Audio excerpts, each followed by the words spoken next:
Today we'll be looking at the 360 View Creator feature within our ShutterStream 360, ShutterStream 360 Plus Video, as well as the Capture List and 360 Product View Creator software. We're in the main UI of the software at the moment. We've actually previously captured this set of images, and you can see they're uploaded into the thumbnail viewing gallery where users can go ahead and click and kind of inspect the images. Now, if a user is not using one of our camera control softwares, users will come into this import button up in the top right and select import images to import their image set into the software. After importing, they will display as we see down here in the thumbnail gallery. So we have a set of 36 images and we want to create a 360 product view from these. What I'm going to do is select all my thumbnails. We can do that either by clicking the select all thumbnail box or batch selecting the thumbnails by holding the shift button and clicking the first and the last image in the thumbnail gallery. Then we're going to click the 360 Creator icon. What this is going to do is open up the 360 Creator plugin, and we're going to see it automatically compiles these images into a view within the software. So the first thing we're going to see here is obviously the list of the thumbnails available. Users can choose their first frame. For instance, if the first frame you imported is not the frame that you want to display first, you can just click the little kind of dot icon here and that will select the first frame. The next thing we're going to do is kind of dive into the features here. And let's take a look at our player buttons. Inside of here, users have a bunch of different preset options here. For instance, maybe we'll select the red fill options. As we can see, we don't automatically see a change, but when I hit reload preview, it will reload the preview and show the new buttons that we just selected. So the next thing here is users can define a preview height or width by dragging this drop down, and then they can go ahead and enter a value inside of here. Note this will also be the output size at which the 360 view is output. So for instance, if you want to display a 360 product view at say 600 pixels wide or tall on your website, I think we have height selected here. As we can see height, I'm just going to enter the value of 600. And that will rescale it to 600 pixels wide. So just to note here, again, whatever output size you want, define it in here in either pixels, width, or height. The next thing that we're going to do is go into our advanced settings. And pardon me, before I do that, we could talk about the sorting. Typically when importing images, if you've captured them into the ShutterStream software through the camera control and ShutterStream software, they're going to be imported in the correct the correct order.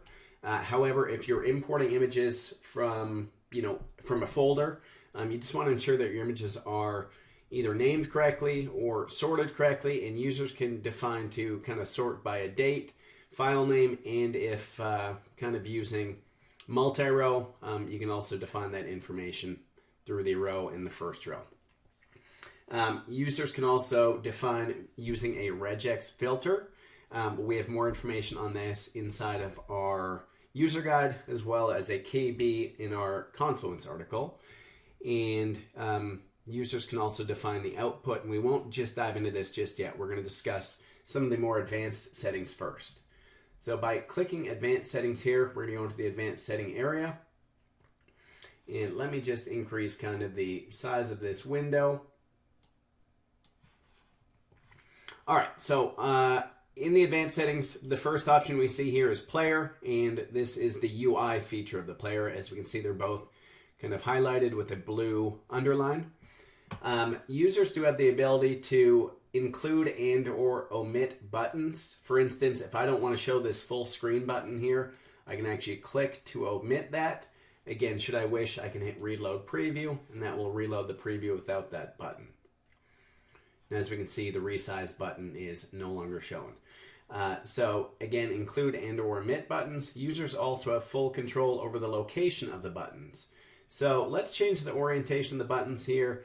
Maybe the left and the right button I want to include in the center, bottom center, and maybe the zoom button I want to include in the bottom right. You're going to see we have predefined locations for the button position. Let me just hit reload preview again. And we'll see the button locations have changed based on my preferences. Another thing that users had the ability to add is a usage overlay. And just to show you what this is, it will be an overlay over top of the image that will instruct users on how to kind of interact with the 360 file. I don't know if you saw that, but it's a drag to span, kind of a semi-transparent overlay over top. So users can include that if they want. Now, as far as the buttons, we do have our preset colors and styles. Users can also define a specific color. For instance, if I want to match color here, I could select custom button color, choose a color picker, and we can go ahead and select a custom button color in here. After doing so, we would select whatever button is selected from the installed themes and select that in the player button, and it will match the color that we've selected here. The other thing that we do have is, and pardon me, the other thing, users can upload their own buttons inside of here. We do have further documentation on that inside of the user guide. So if you have questions about that, take a look there and or reach out to us and we can kind of walk you through it. And the last thing is an image loader.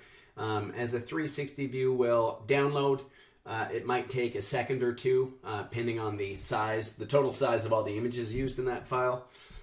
Users can choose to use a different loader theme. We've got a bunch of different presets, and this is just kind of the load bar.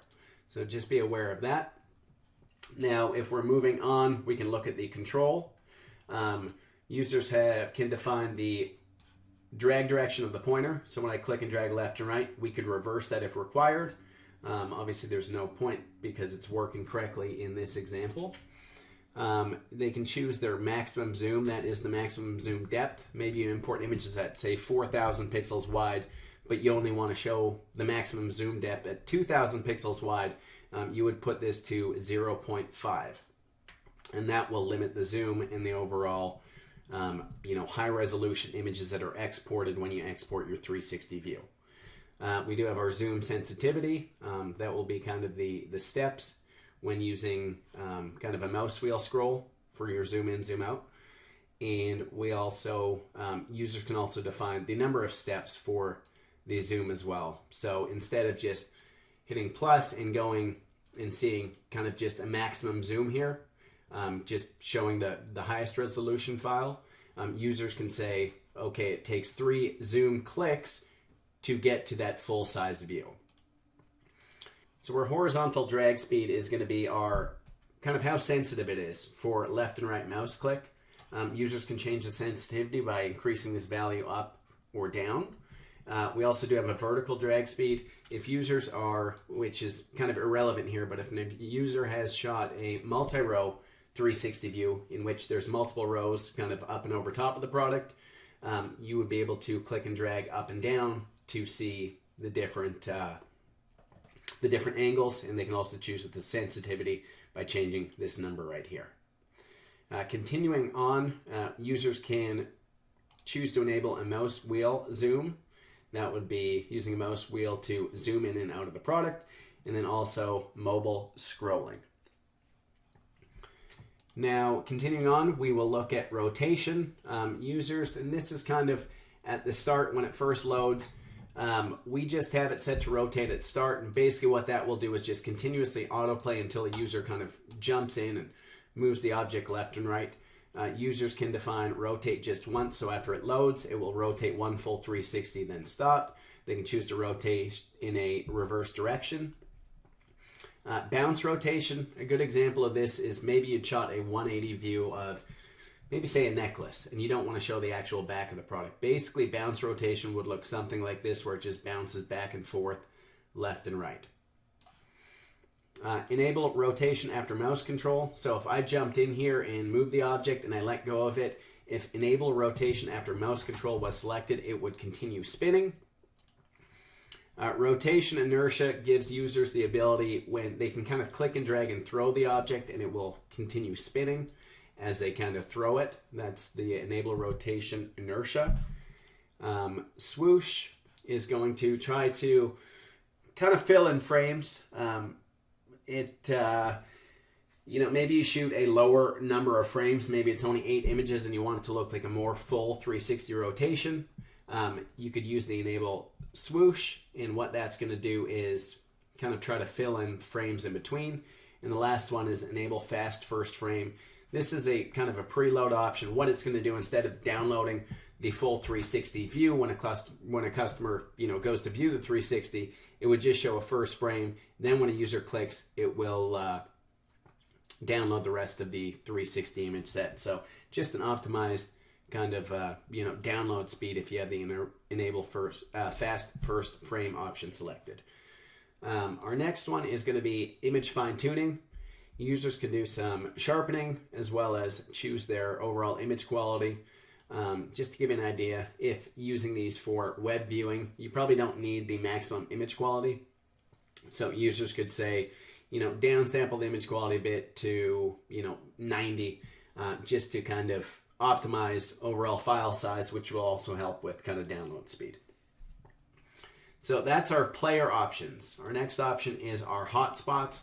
Hotspots are a good way for users to kind of enhance further functionality in their 360 views. And what a hotspot would do is basically it would show us a little hotspot on an image, and users can click that and maybe it's see additional view, or have some text information, or link to another web page. And basically here we're going to click to add hotspot, and we can just choose what kind of hotspot we want, whether it's an image, a custom JavaScript hotspot, a URL hotspot, again that would link to a different web page, and or a text hotspot. Just for the purpose of this, we're just going to choose a text hotspot. They're all going to work in the same manner as far as placing the hotspot and adding them to frames. So we're just going to call our hotspot here new foam sole. Just something basic like this. Users can choose all their font and their font size, etc. And we can also choose our hotspot icon. Maybe we'll just choose the color red, and we'll hit save. And now what we do for the hotspot is you can just go ahead and place it on the actual image. So we'll just place it on the toe of the shoe here. And basically when a user hovers over this, they're going to see the text new foam sole. And should a user wish to add hotspots on multiple frames, they can do so. So maybe I just want to put 3 different hotspots. Let's do image 1, 2, and 3 from this image set, and we're just adding the hotspots there. Users could also say, set this hotspot on all frames, so it will just be in the exact same location on all the frames in the 360 view. And users can also add multiple hotspots. So if I wish to add another hotspot, I'm just going to call this ultra lightweight. And maybe we're going to make it a different color here. We'll just keep all the font and text information the same. And what we can do here is, we'll just place it in the, let's just place it in the top right hand corner, and I'm going to set this on all frames. So we've just added 2 hotspots there. Again, users could add custom images. Maybe it's a shoe and you want to show a view of the sole. You can do that. So lots of different good functionality inside of here. Going on to the next step here with hotspots, we can see icons. Users can upload their own hotspot icon if required. You would just add new hotspot, and you would import it into the software. Then you'll see it in a list here. And then the last thing is different fonts here. You can see all the fonts available. Users can kind of click and choose fonts inside of here. Next thing is our analytics. We've integrated Google Analytic Tracking. This is primarily for our e-commerce customers who wish to track the effects of 360 product views on their website. And basically, it should be fairly straightforward here. We walk you through everything in our user guide, and you would just link up with your Google Analytics kind of tracking ID, your profile, and enter all the information in here, and you can enable kind of analytic tracking in here just to get some good analytical data and feedback on the effects of overall 360s on your web page. Next thing we have here is a watermark. Should a user wish, they can add a custom, maybe it's a company logo they wish to add here. They would just browse for the watermark, select the image, PNG format, and you will choose the location through X and Y axis position. And then you can also add a URL kind of link to the hotspot, that if the hotspot is clicked, it will take you to a specific, whatever link is connected to the hotspot. Next, we have MP4 video. This is if you're choosing to output an MP4 video file, you can choose the video bitrate in megabits per second and also dynamic size. And basically, if you choose that, it's going to dynamically, as it says here, calculate the size of the MP4 view. The last one is GIF, and this is just pertaining to if you choose to output an animated GIF, what users can do is kind of loop the GIF. So it's a 360 view. Typically with a GIF, it will play one time then stop. You can choose to, say, loop that 3 times, for instance. So it would play 3 times and then stop. Now that is our advanced options here. Let me just hit return. We'll go back to our advanced options. So the next thing we're going to look at is the outputs here. Users have the output option of HTML5, animated GIF, interactive MP4, and MP4 video. The most popular is HTML5. However, maybe it's for your Instagram page, you want to use a video file, and for eBay, you wish to use an animated GIF. Users can select an individual file type and or choose multiple outputs and then select multiple different output types. So through one click, you can output multiple different formats, which is a nice feature if you're using your 360 views for your different, different kind of marketing channels and or, websites. The next thing is going to be the duration of one full turn. Include original images. Basically, the import images that we kind of had and brought into our 360 creator. We can basically, the highest resolution is going to be used for the zoom image. These images were only at 1000 by 1000 pixels. That's why the zoom is not so deep here, as we can see. But basically, if you want to show zoom on your images, you will need to enable include original images. And again, if you want to limit the overall zoom of the original images, again, maybe they're at 4000 pixels wide and you think that's going to be too much zoom, you would come into your player control in the advanced options and choose your maximum zoom to, maybe 0.5 or a different value. The duration of one full turn is going to be how fast or how slow it spins when you hit play. Right now, I think we're at 6.5 seconds, but let's just speed this up for the purpose of, and we're going to see here, obviously it's reloaded. We can see our hotspots that were added. Again, these are text hotspots that we can see here, ultra lightweight, and then obviously the other one with the sole of the shoe here. I think we said new foam sole. So the duration of one full turn just is how fast it's going to spin a 360. Okay. Now, the last thing we're going to do here is you can enter a project title. Basically, it's meta title, meta description. So I would put Adidas shoe, meta description. You can enter whatever you want here. This does hold some value for SEO purposes. 360 Adidas shoe. So you might want to add, more relevant information on the product that you're actually displaying in 360. Output file format, auto, JPEG, or PNG. Auto is going to use kind of a default kind of image format, typically JPEG. However, users can define JPEG and or PNG image format. PNG image format, probably the only time that we would suggest using that is if you need transparent pixel properties. For instance, maybe you've used some of our background removal tools to edit your product into, instead of a white background, say it's a transparent background. You can retain those transparent pixels by selecting PNG here. Just note, PNG image size is typically larger than JPEG image size, not as good of compression. So the overall 360 view might be larger if using PNG.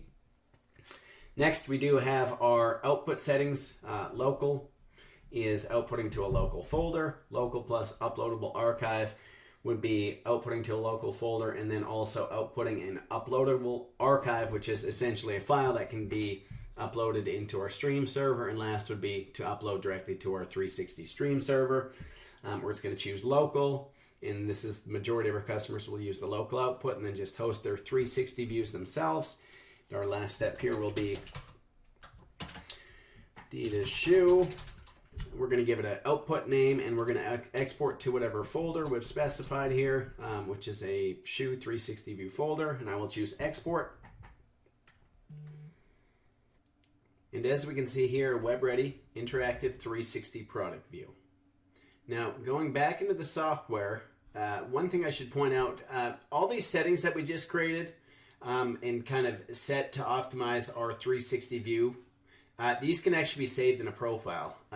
So you don't have to come through and kind of manage the settings every time. To do so, you just click the plus button up in the top right. We will give it a name, mic settings. Perfect. And then the next time that you come in and create a 360 product view, we will hit the 360 creator. And granted, it will remember the settings used from the last time. But what you can do is just go in your drop down and choose your settings and reload preview, and that will upload kind of the previous settings that were saved in that profile. So again, that is the overview of the 360 Creator application. If you have any questions, please let us know. Thank you.